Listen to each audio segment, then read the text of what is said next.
Eat.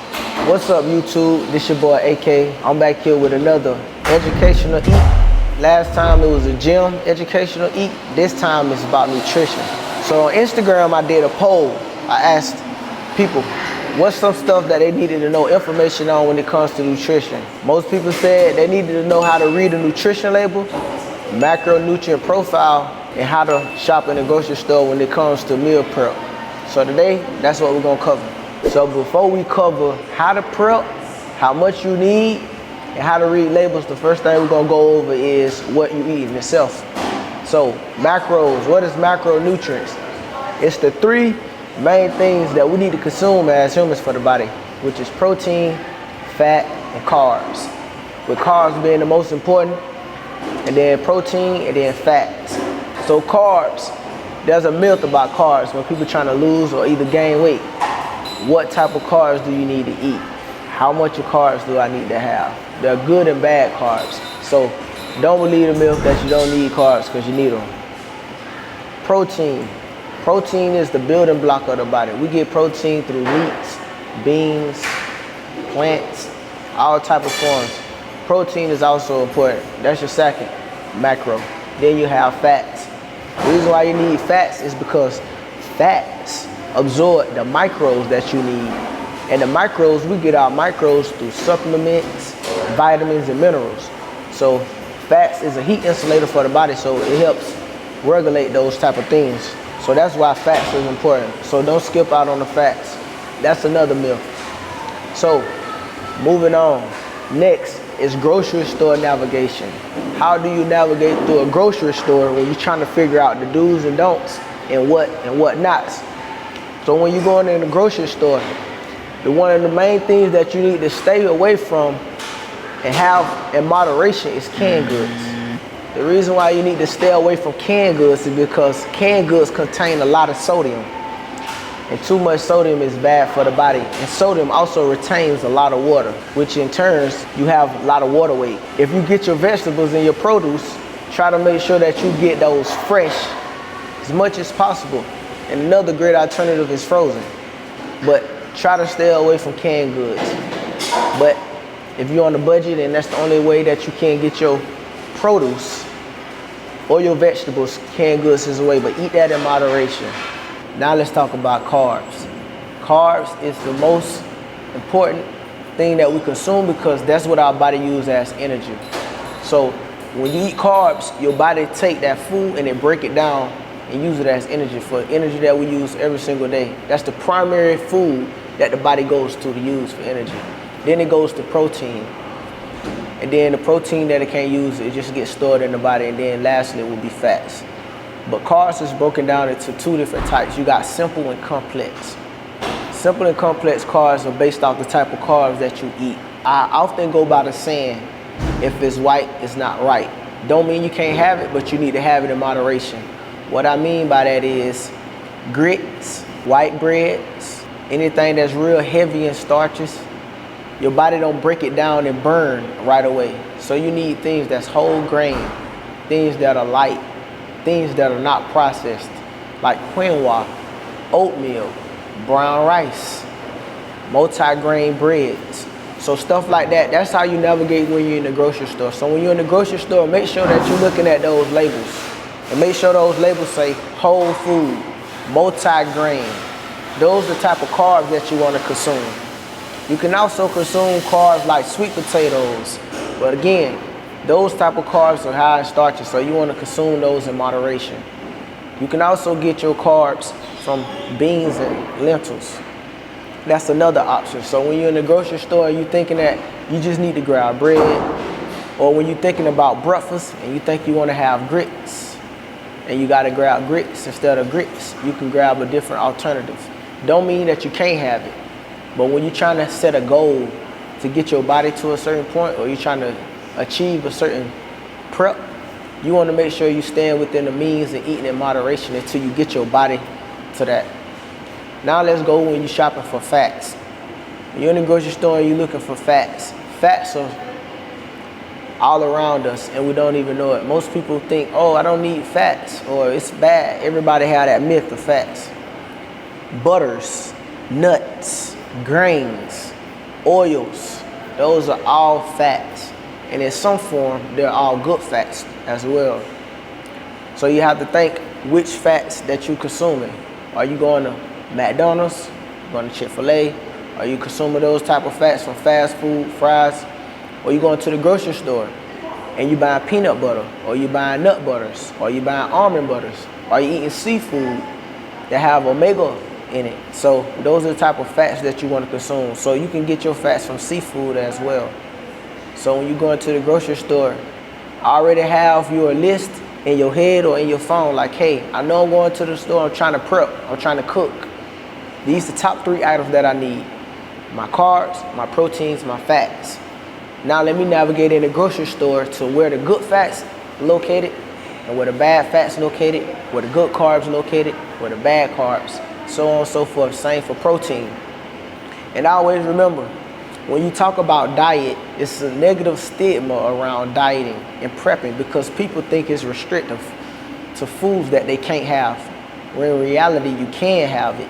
It's just you gotta have it in moderation.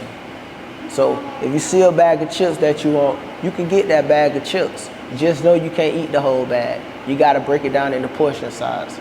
And when you wanna grab that Reese's cup, just know it's not a good idea to eat the whole cup, eat half. So if you want to get some ice cream because you got a sweet tooth, just know, have a couple teaspoons and that's it. So when you're talking about diet, it's about food that you need to have, which is your macros and the good kind. So you can always have the foods that you want, just have it at a smaller portion size. Next, we're gonna go over how to read a food label. What other food to use than the almighty rice cakes? First thing first, when you're going into the grocery store, understand that most food labels in America is based on the 2,000 a day calorie. The reason why is because America says that the average adult should consume at least 2,000 calories per day. That's just to function. You might be trying to lose weight, you might be trying to bulk, gain weight, but that's the average what an adult should consume per day.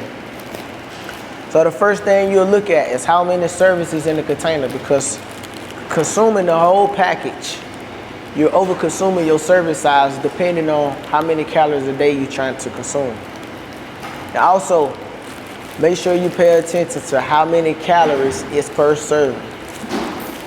For instance, there's 14 serving sizes in this pack of rice cakes. One rice cake has 35 calories. So if you eat this whole pack of rice cakes, multiply 14 by 35.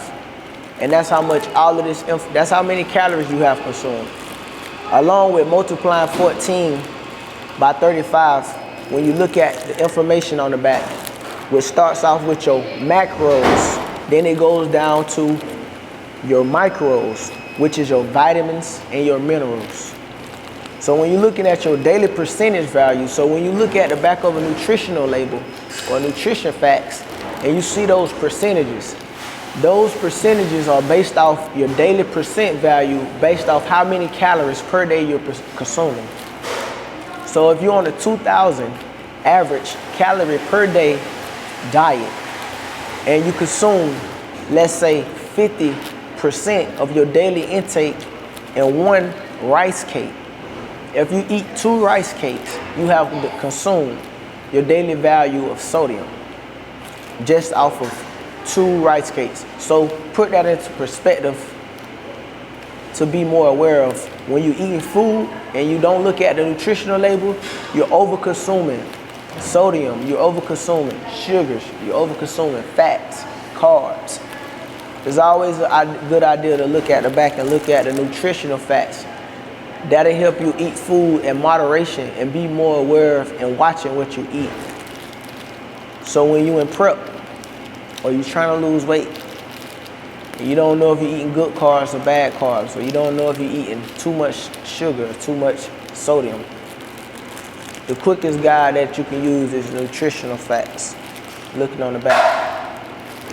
And that's how you read a nutritional label.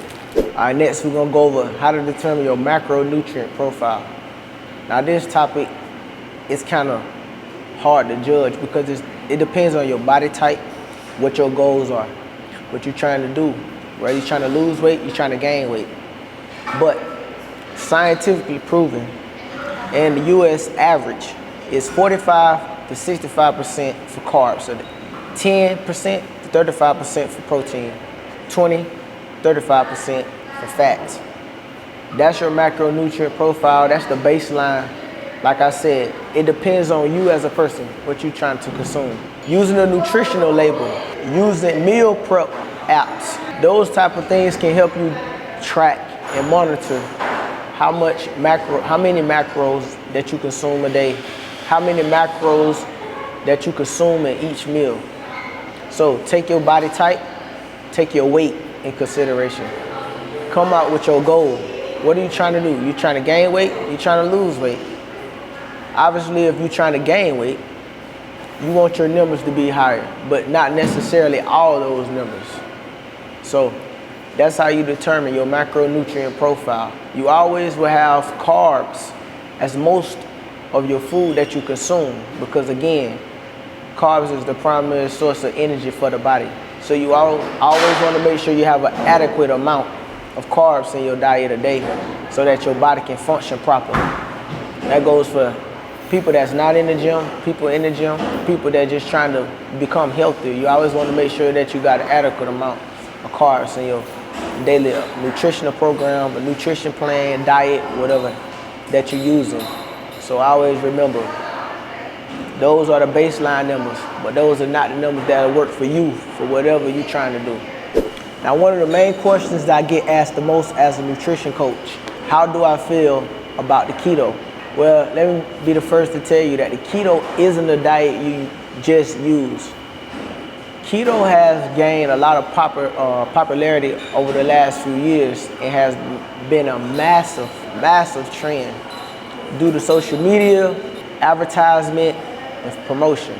But the truth is, keto diet was never made to be a diet to lose weight. Keto was created as a medicine for kids in the 1920s with epilepsy. So it's a medicine, not a diet. By eating clean and having a balanced diet, your body naturally goes into a ketosis state, which is what the keto diet does. So all you have to do is have a balanced, plant-based diet, and your body can go into a natural ketosis state. That's what detoxing does. That's what a cleanse does. It puts your body in a ketosis state because your body have ketones, produces those ketones, which is keto.